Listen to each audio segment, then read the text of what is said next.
Taking a look at the Corewell Health program that helps members of the LGBTQIA+ community find care. Maine News 8's Kyle Mitchell is here in studio to explain how it helps.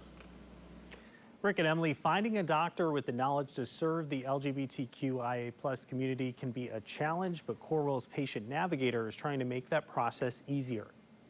You might find that they don't really understand what a transgender person is. We're given a lot of misinformation about who trans people are, and that can inform how people treat you. Mazarita found her doctor with the help of a patient navigator at Corewell Health. Finding somebody who has been educated on the subject and knows about the intricacies of our care is important to making sure that our health needs are met.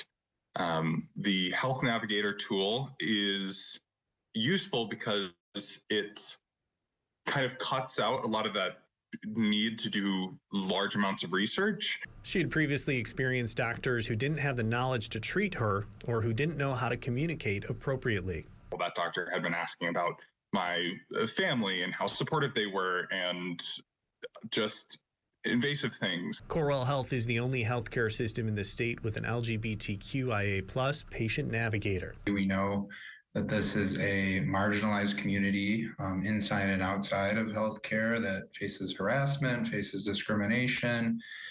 And our goal at Corewell was to try to break down some of these barriers. Chris Palazzo is May's doctor and is part of the team working to improve access to care. Part of that started with the idea of developing a patient navigator who's a live person that you can interact with and talk to and get you to the providers that can ultimately give you the best care.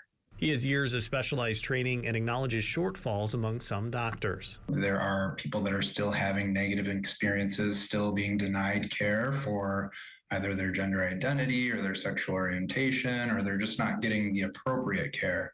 While May sees the patient navigator as a positive step, she wants to see mandatory training requirements for healthcare systems. And if they haven't had these trainings or our identities were not reflected in their education, then our access to care will be heavily limited. If you want to learn more about Corewell's Patient Navigator, we've included a link in this story.